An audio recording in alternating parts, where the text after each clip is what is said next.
All right, we should probably do this stuff. Do you have something to drink? I've got a cherry Coke. Ooh, spicing it up. Yes. Nice. Sure, cool.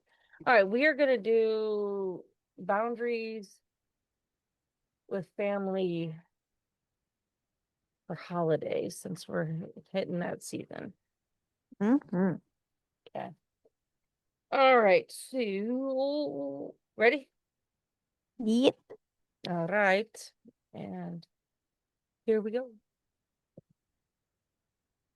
Welcome, everybody, to episode 15 of Unwinding with the Support Group. I'm Arlene. I'm an LPC. And with me tonight is Dr. Alex, our resident traumatologist. Hello, hello. All right, Alex. Thanks for being here tonight. I am drinking wine. I'm on a roll now. It's like, 3 episodes in a row or some nonsense. I finally got to the wine. But the wine is Desire by St. Julian. It's a sweet red wine from Michigan. So it's a home-based wine. Ooh, I know. locality. Woo. The Woo. bottle's super cute because it's got a picture of bright red lips on it for Cute. desire. Yeah. What do you got to drink tonight? I have a cherry Coke.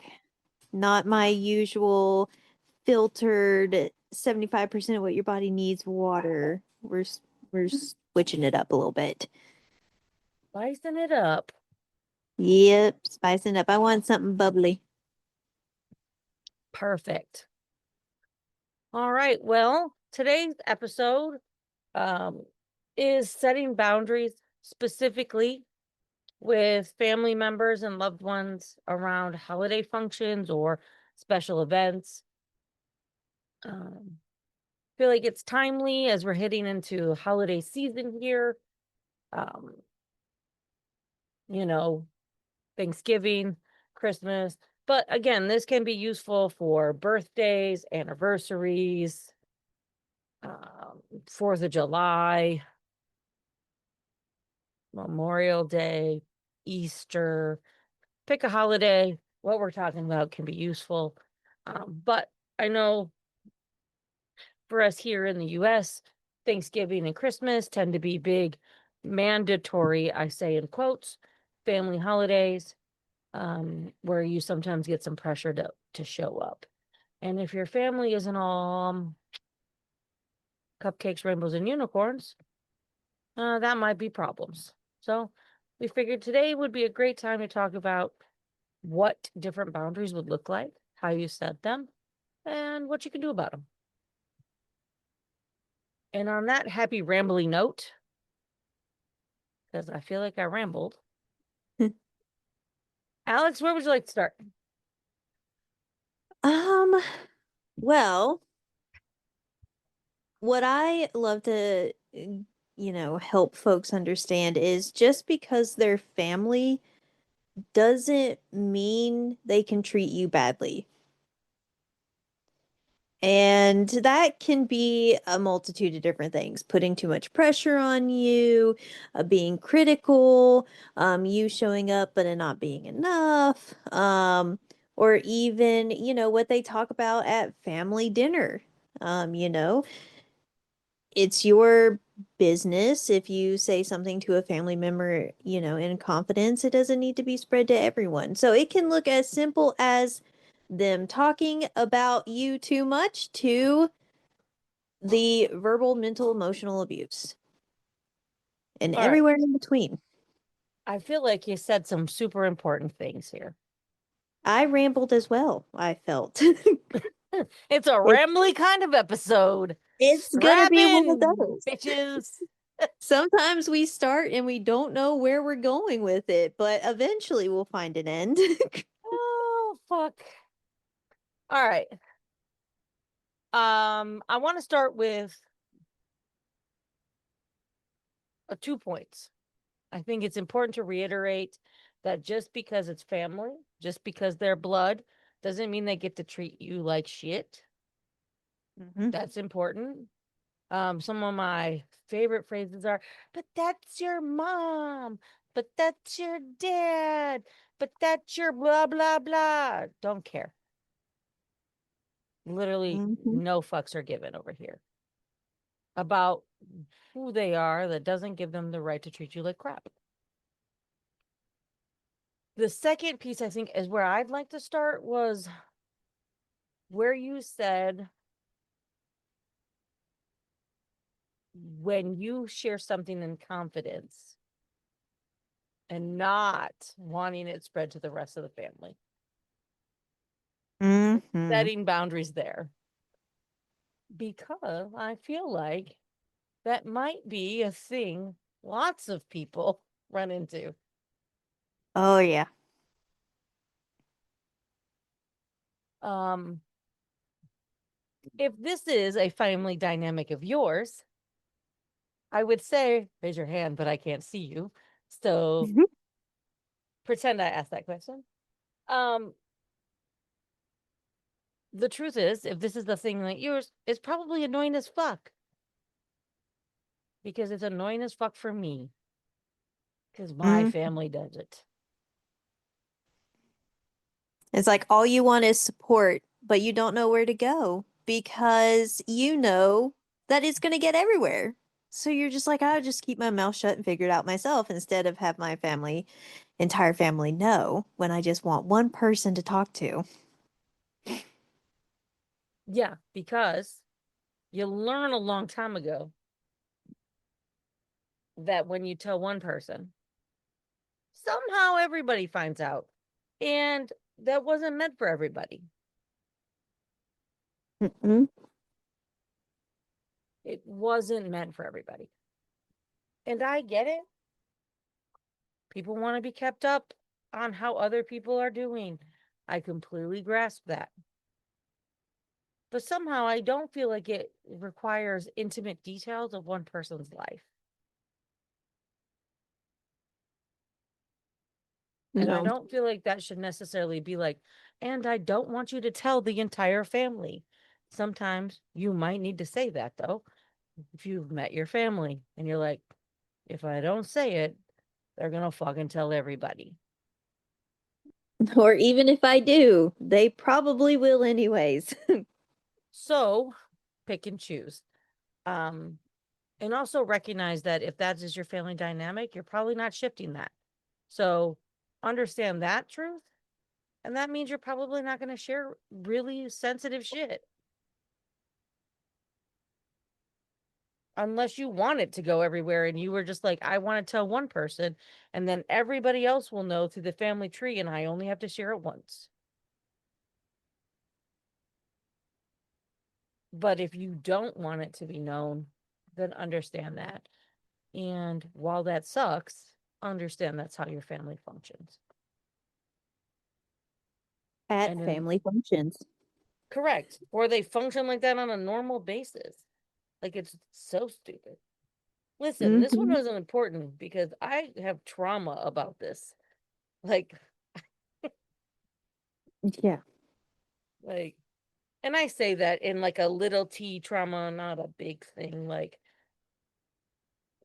I distinctly have memories of my mother knowing very like specific details about me as a teen, and then her telling all my aunts and uncles and my grandparents.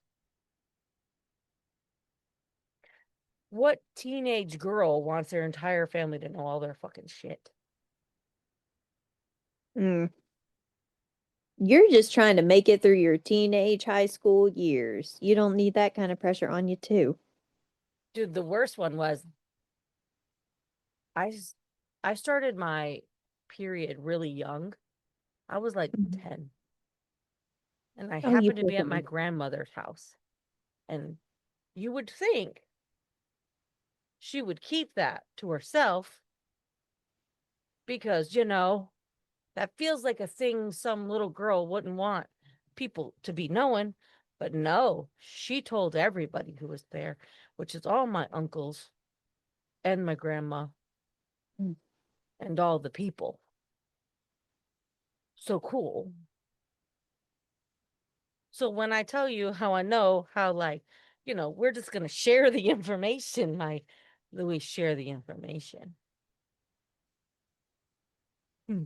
So if this is also your family, as I shared that story, you were like, "Oh my God, yes, my family too." Don't stop sharing information with them because it'll save you the pain. It'll save you heartache. Yes, it will. It will. And it won't, it'll stop putting a bad taste in your mouth for what you think support looks like, or it'll stop ruining that or cutting open the wound that is trust, and Mm-hmm. it'll stop traumatizing you over and over and over again.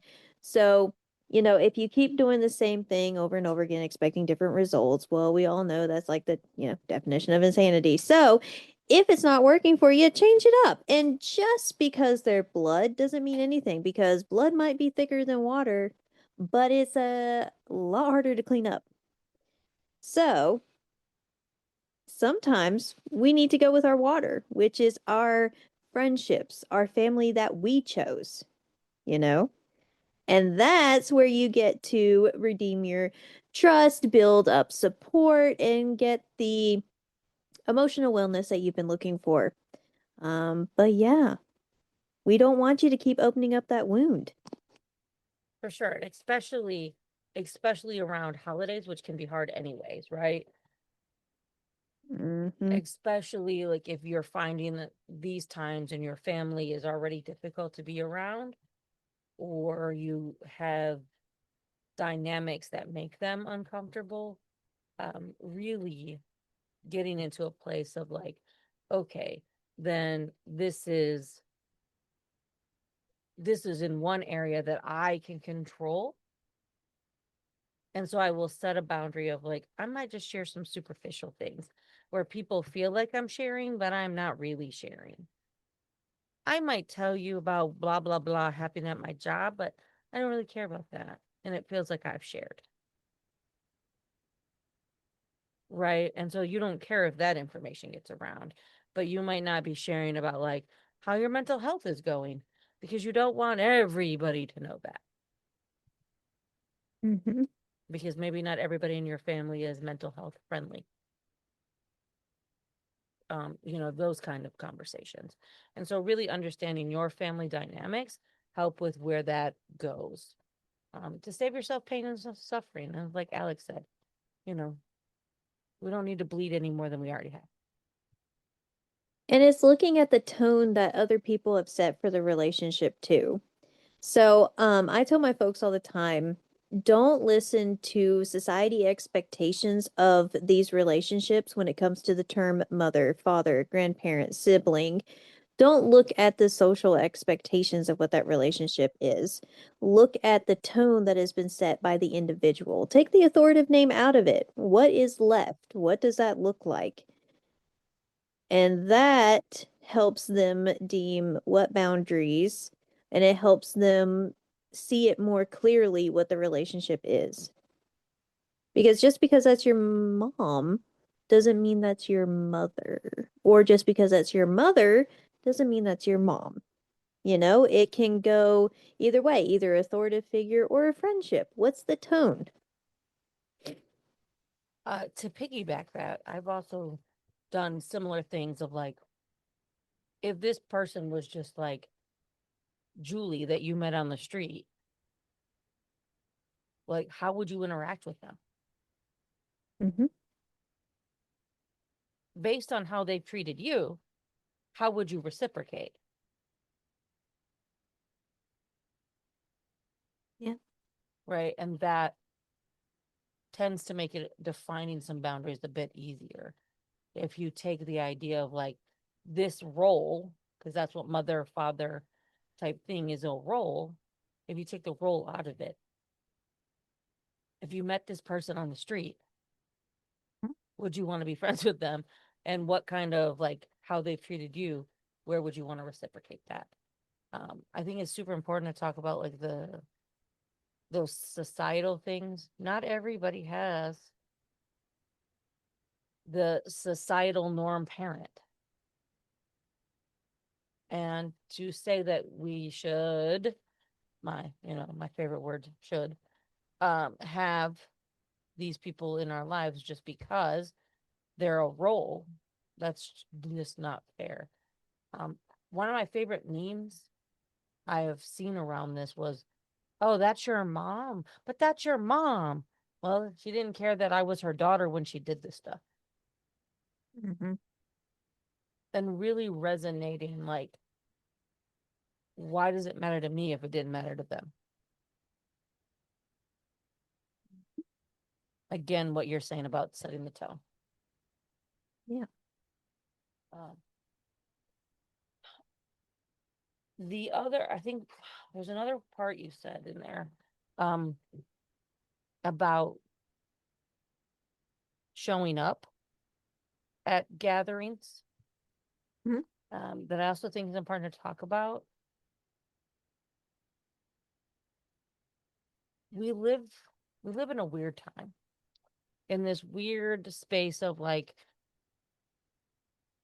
there's an expectation that nucleus families would get together and everybody has to come together for big holidays like we used to do. We don't necessarily live in that world anymore. Families are spread out all over the United States, all over places. So it's not always feasible, to come together for Thanksgiving and Christmas. And well, not everybody's families like each other enough to do that. But there's a tradition here of this is how we do it that I think gets brought up a lot around holidays. And so you feel pressure to show up.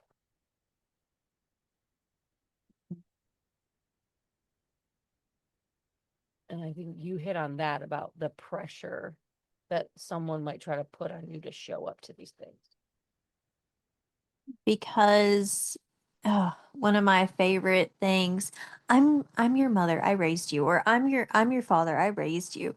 I'm your fill in the blank here, I raised you. Well, I got to the point one day where I told someone, like, you didn't ask to be brought into this world. Your parent did an action that created you. You didn't ask to be brought here.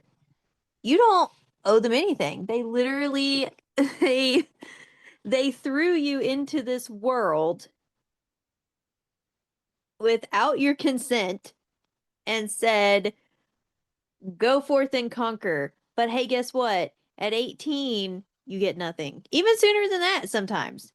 At 16, you get nothing else. You get nothing else from me. I gave in 16 years.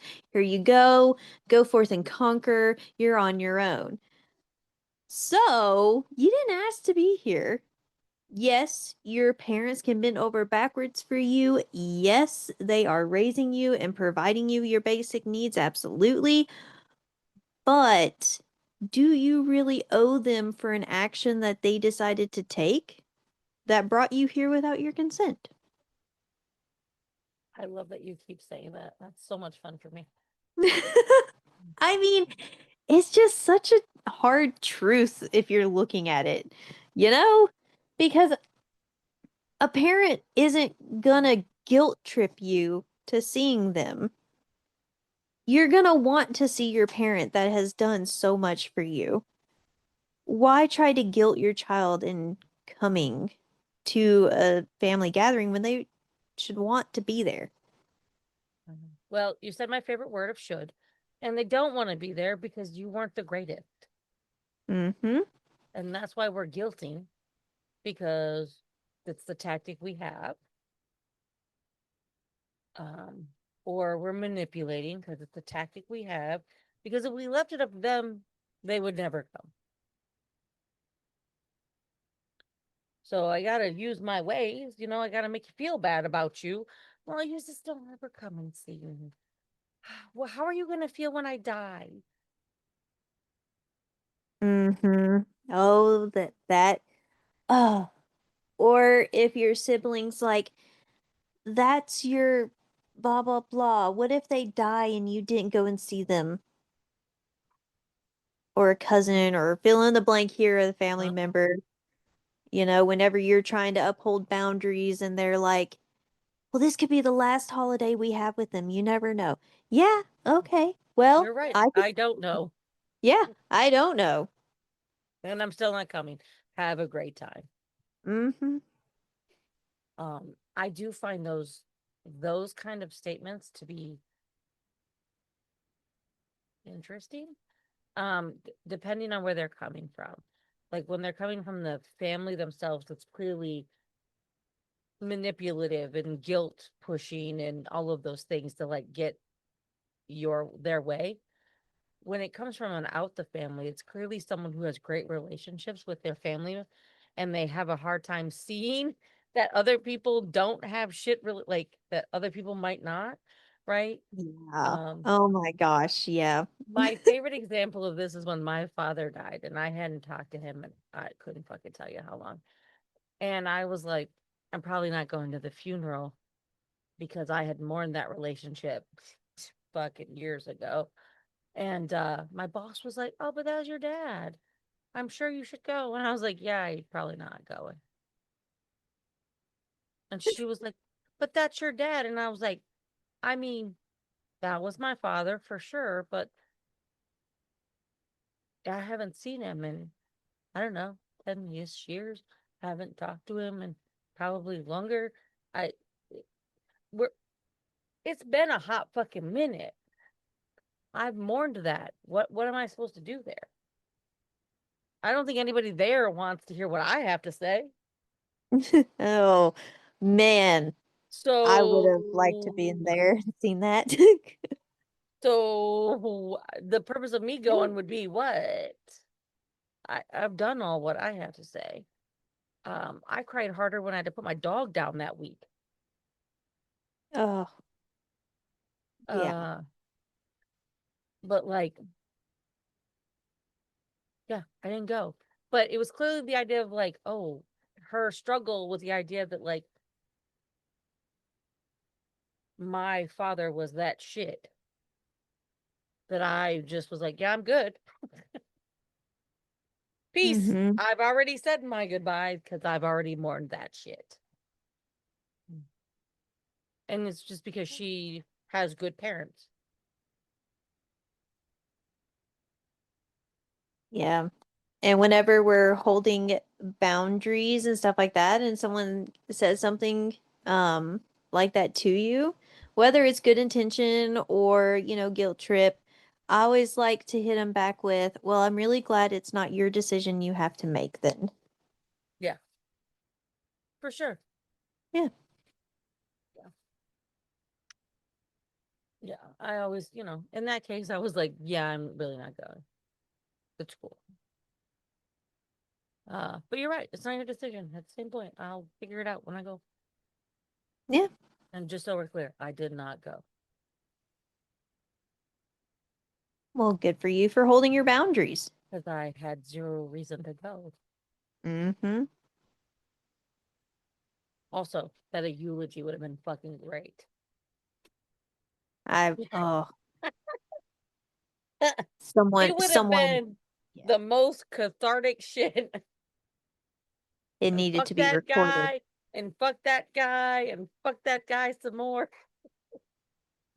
Mm-hmm. While my stepmother sat there and goes, "But he did love you."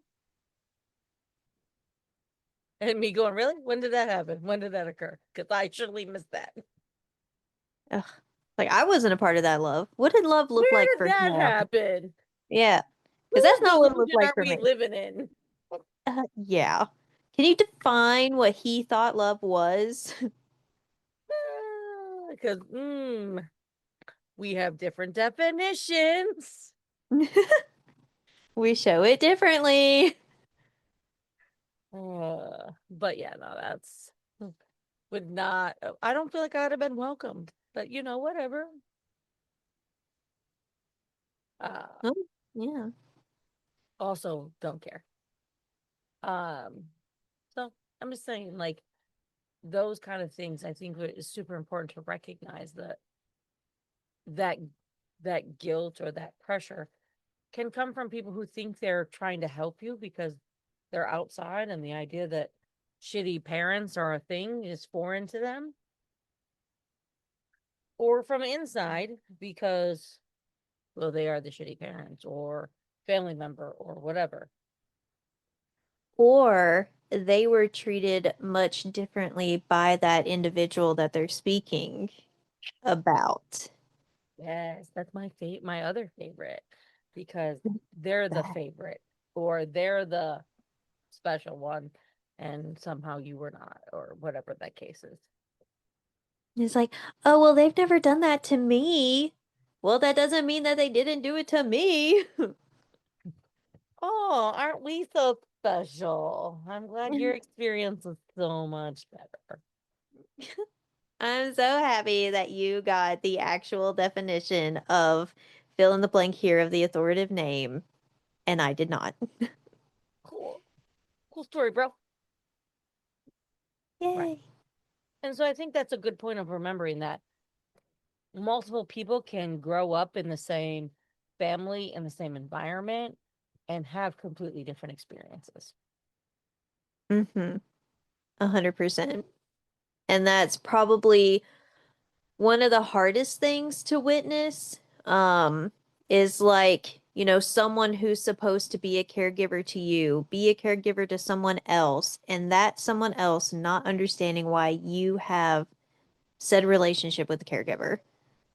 Like, it is the one of the like hardest things to explain or to witness because it just hurts your soul, you know? It's just like, oh, that's supposed to be, again, that word. It should be Supposed to be. supposed to be my fill in the blank here. But you witness them being that to someone else. I feel like you might be describing my brother witnessing parenting to my sister. Hmm. Mm, But hey, they're a lot younger than I am. They're like 10, 11 years younger than I am. mm, So their parenting situation is a lot different than mine. So gotcha. they also had a different father, but that's neither here nor there. Um, but they got different parenting. Um, Interestingly enough. And my brother got completely different parenting. But, he did the therapy thing. The therapy thing. He did the therapy thing. That therapy thing might be worth something. I don't know. I don't know. Could He be could be helpful. he claims they did some things for him. Huh. Huh. How about that? How about that? How Huh. about that? How Uh about that? It's almost like it's scientifically proven to be helpful. I don't know. Science? Science? Mathematics? Research? Great. Qualitative and quantitative designs? What? Stop it now. Crazy talk. No. But yeah. I just think that's a really great point, right? Like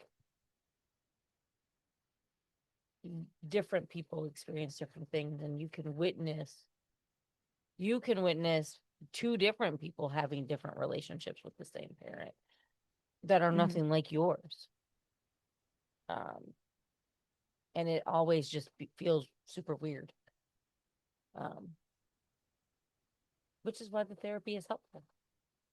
Um, so you don't internalize it as something that you did. Mhm. Um, And it's why boundaries are helpful too. Because once you've, you know, established your confidence in yourself, standing up for yourself is that natural next step, with your family and saying, I would rather spend time with the family I built than the family I was born into is probably one of the strongest things that you can do for yourself, especially around the holidays, because the holidays are hard enough. I agree. I agree. And I think at this point, talking about different ways to set boundaries should be helpful. Um, I will run through some of my favorite ways. Um, and some of these are I am going to tell you, and some of them are I'm not going to tell you. I'm just going to do it. Mhm. Because not all boundaries need to be communicated. Yep.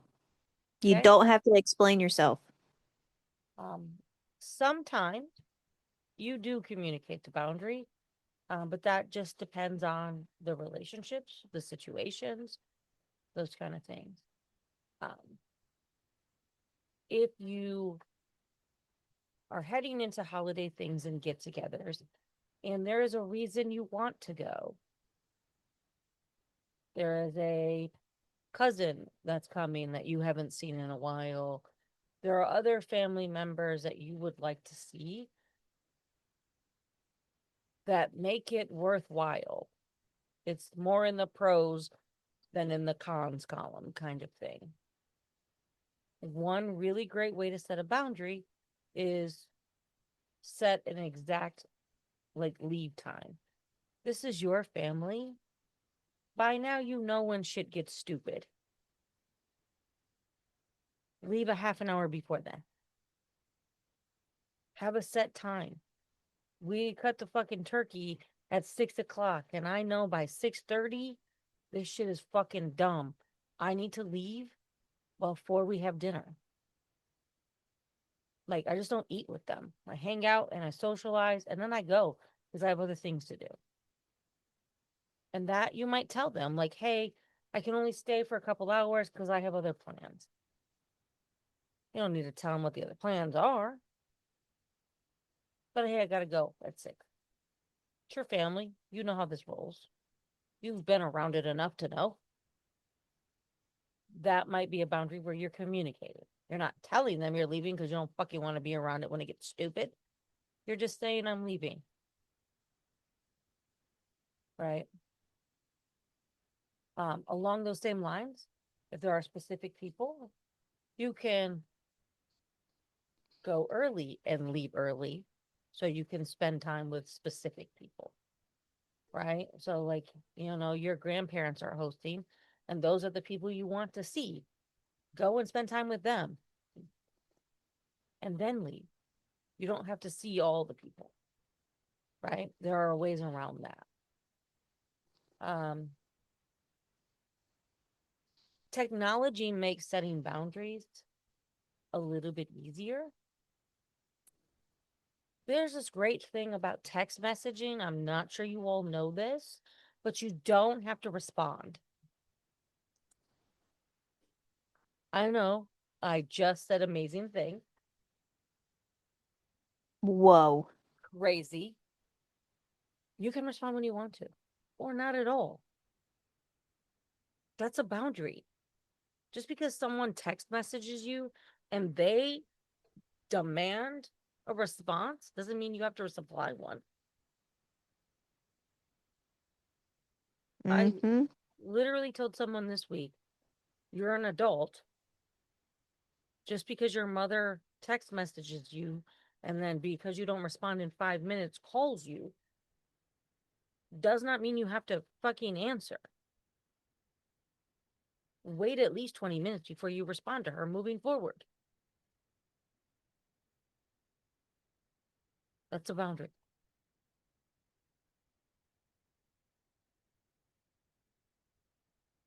right?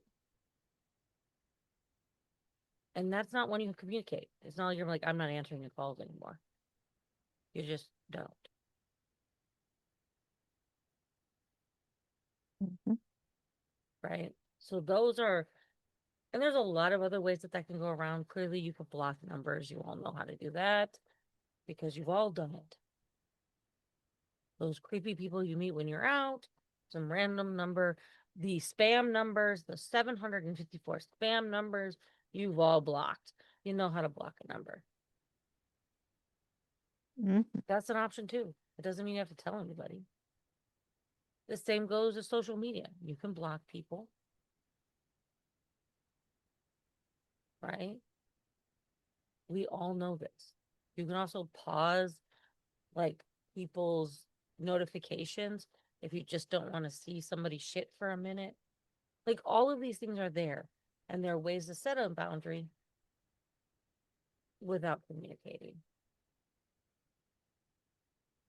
But the biggest thing is you don't have to talk to someone if you don't want to, which means you don't have to answer, you don't have to text, you don't have to call, you don't have to do any of this stuff.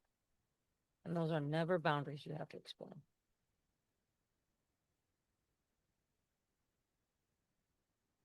Because it's really easy to be like, I'm busy.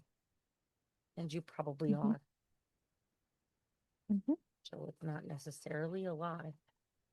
It's also, I don't want to talk to you because nothing good comes of this.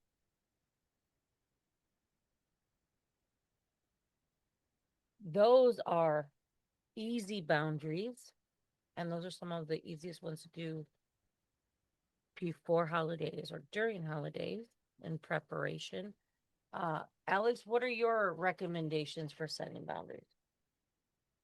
One of my all-time favorite things to do, especially for the recovering people pleasers, is going to be the no but method. Okay, so let's say your favorite cousin calls you up and says, "Hey, are you going to go to Thanksgiving this year? I'd love to see you. It's been a minute, whatever." And you're like, "Oh, but like mom's gonna be there and sister's gonna be there. I really want to see my cousin. Oh, no, but what if we get together while you're still in town? And I would love to get dinner with just you so we can hang out, catch up, yada yada." So you're holding your boundary while still being able to see your favorite cousin and still spending the holidays with the people that you enjoy. You're protecting your peace, but also engaging with the family that is your family. So, the no but method, one of my favorites. Um, let's see here. Some of the other boundaries, I'm drawing a blank. I really like the no but. I don't know. Let's see here. Sorry, I'm such a child. No, but I just keep No laughing. but. Um, let's see here. For the non-recovering people pleasers, nope, not going. Here's why. And just explaining if you want to explain. But you don't have to, like Arlene said. Um, here's another one. If you are like, you know what, I'll show up. I will show up, but the moment I become uncomfortable, I'm leaving. Do an Irish goodbye. You don't have to explain yourself to anyone. Just walk out the door. If you are like, I'll give it a shot because Arlene's there. I want to see Arlene. I'll give it a shot. You show up, you talk to Arlene, but everyone else is making you uncomfortable. Leave. Just leave. You're the Homer Simpson. Fade. Yeah, exactly. If you drove, get in your car and go. You're an adult. You can make that decision. If you didn't drive and you have a rental car or you need an Uber, call one. Leave. I think this brings up one, if you are like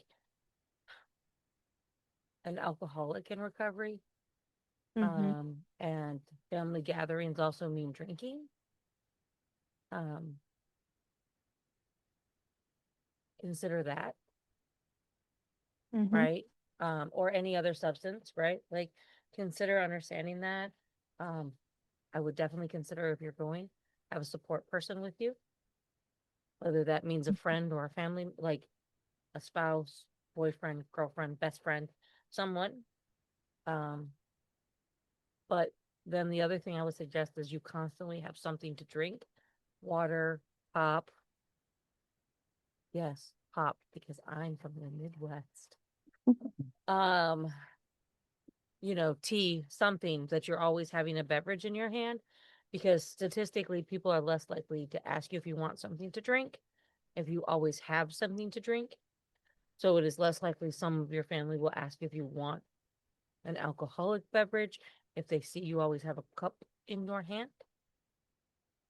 So that is a nice like boundary setting in that way. Um, this can be used for people in recovery and not, as a nice way of like, it's just time to fucking go. But then again, this is like bringing in another person. So your significant other, a support person, whatever, of just having a code word. So you don't have to say, I'm ready to go. You can just look at the other person and say, pineapple. And no matter what's happening, we're fucking going. Side note, pineapple is statistically the most common used safe word. Oh, yeah. As soon as you said safe word and you paused to like, create one, I was like, pineapple.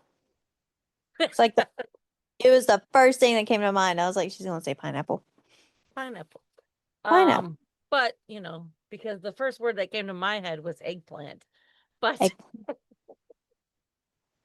um Not as common, but not as common. But regardless, really understanding that like you could say zucchini, you can say elephant, like whatever works for you, don't care.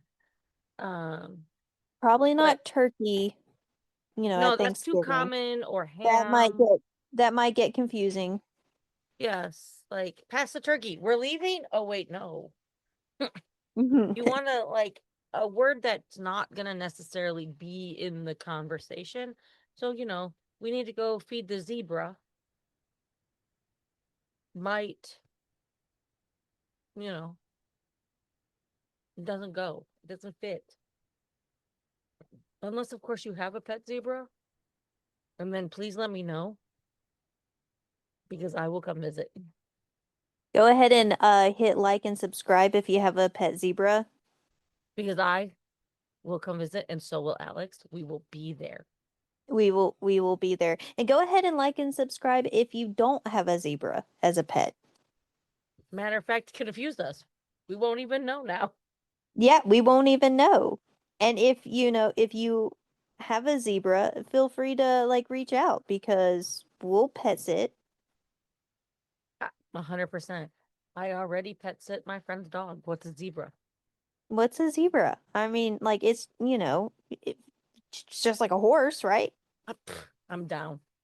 Give it some hay, grass, let it roam. I have questions though. If can I ride it? These are Ah, the things I need to know. yeah, not because she's going to, wink, wink, but you know, Just, I'm asking for a friend. just asking for a friend.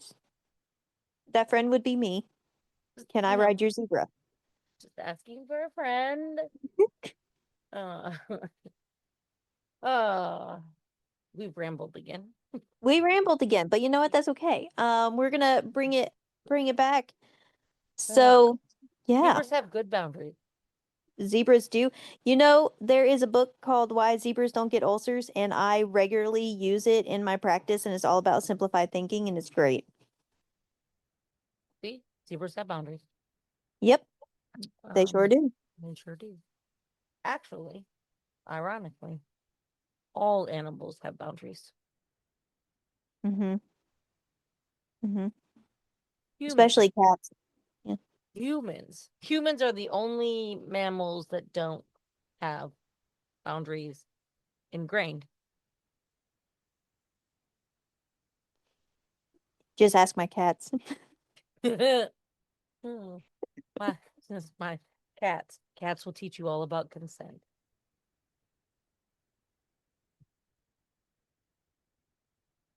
They didn't ask to be picked up and moved and cuddled and snuggled and kissed and called a baby. Now, did they? They didn't, and when they don't want it, they will let you know. It's like you pick up your cat and you love on it, and then hours go by and you don't see it again. Yeah, they know Or what they you need. pet it too long, it then attacks you. Oh, yeah. Like, Yep. listen, bitch, no. Dogs will teach you about unconditional love. Cats will teach you about consent. And boundaries. 100%. So basically, what we're saying, ladies, gentlemen, boys, girls, people of all, be like a cat this holiday season. Be like a cat. Be antisocial. Attack if, someone touches you without consent. And you know what? When it gets scary, just get down on all fours and hiss at random strangers. And never break eye contact. Correct. I'm sure nobody will think anything is wrong with you. Next thing you know, people will be setting boundaries with you. And problem is solved. Problem solved. uh Boundaries solved. Everybody has them with you now. They're like, Mm-hmm. on second thought, I don't think we are inviting. We're gonna invite uh Cheryl over anymore. Not after last Thanksgiving. I don't know why she kept knocking the cups of milk over.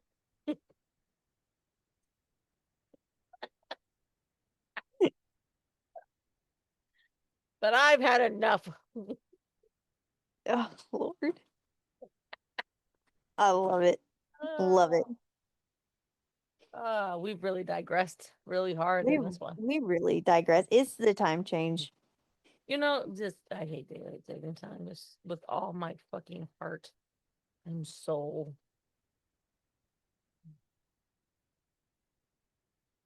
Yeah.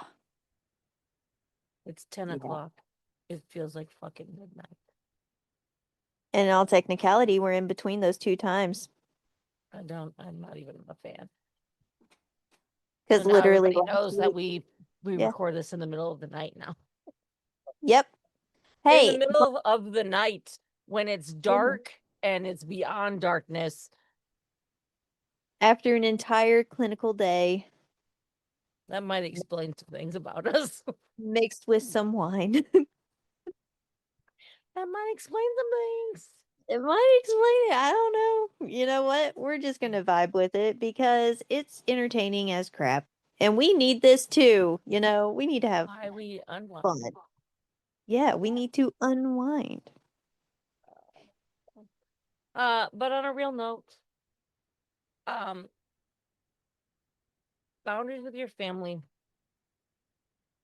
can be super hard because oftentimes bound family doesn't they won't care.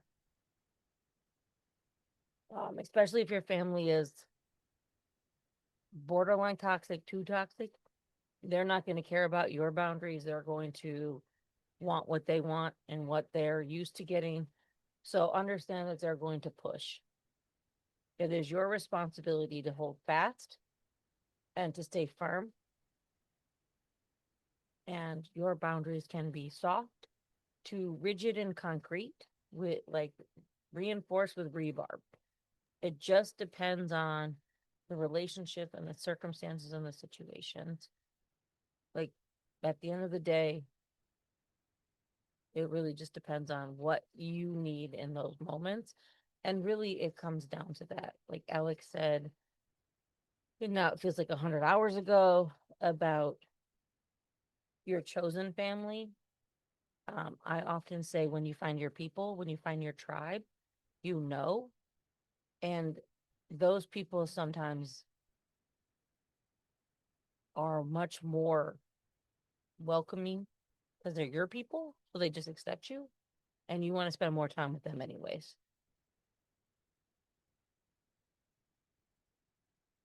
100%. So I know friendsgivings are things, and if that is more what you need to do than spending time with your family, then do that. If you want to do alternate Christmas things or alternate like Kwanzaa or Hanukkah or whatever you need to do for all of the holidays that happen in December, because there's like 95, then do that. Because, newsflash, it's your holiday season too. And that's what's important. And there's a gift. Dun, dun, Yep. dun. Is the one that was sneaking earlier is now decided that it wants to be in my lap. Perfect. So that is the big thing, right? We're heading into big holidays for most people. And as I said at the beginning, all of what we just said works for birthdays, anniversaries, Boxing Day, if you're in the UK, it works for, you know, 4th of July, it works for President's Day. Not that anybody does anything for President's Day, but you get my gist. Mm-hmm. Name a holiday, it works for it. Setting the boundary is important for you because it's all about you. And because I had this conversation today, taking care of you is a requirement. It is not selfish, it is selfless because you cannot take care of anyone else in your life if you don't take care of you. I literally made somebody recite the safety procedures today in session for getting on the plane, the emergency Mm. thing, because I wanted her to get to the when the mask falls down. Put the oxygen mask on yourself before helping others. Uh-huh. And she's like, "Oh, I know all of them." I was like, "Cool, repeat them to me." And then she got to that one and she was like, "Oh, I see where we're going." Good. I love it. I'm glad Very you much. see where we're going. Yes. She's like, "Well, I would put it on a kid first." I was like, "Oh, so you just leave your kid without a parent?"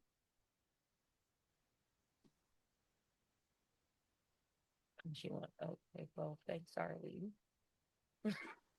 Like, thanks for that. Okay. You're welcome. Thanks for stopping by. Thanks for therapy with me.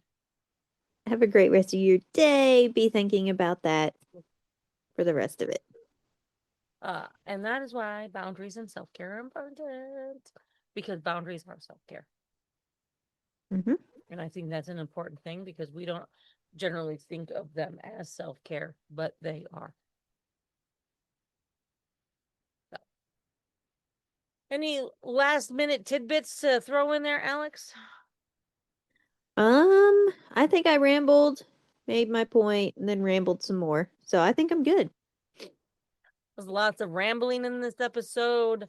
So if you've managed to stay to this point, congratulations. We appreciate you.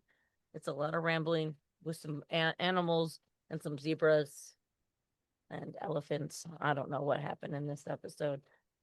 It's been great though. It's been fantastic. Fabulous. We'll listen back to it like a week from now and we'll be like, "Oh, I said that. Okay." I do that often, actually. I'm like, I said that. Oh, all right. Guess that's going out. I guess that's going to be published. Okay, cool. Thanks. That's going out into the world. Uh, but on that happy note, as Alex said, like, subscribe, give us a follow. Find us on Substack, subscribe there. You know, I put out some fun stuff throughout the week there as well. Um, tell your friends, your family. You know what? This would be a great episode to tell your family about right before the holidays. It's like I got a great podcast for you to listen to. Bam. Hint, hint, hint. You might be toxic and dysfunctional.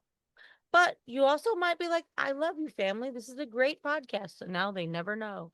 Dun, dun, dun, dun. I like to keep people guessing. Nemesis, friends, loved ones don't even know who you are anymore. Just, share us. I also comment. I like to know. Do you have a zebra? Can we Do you ride a want a zebra? zebra? These are big questions. Comment, Do let you us have know. one? Do you want one? Can we write it?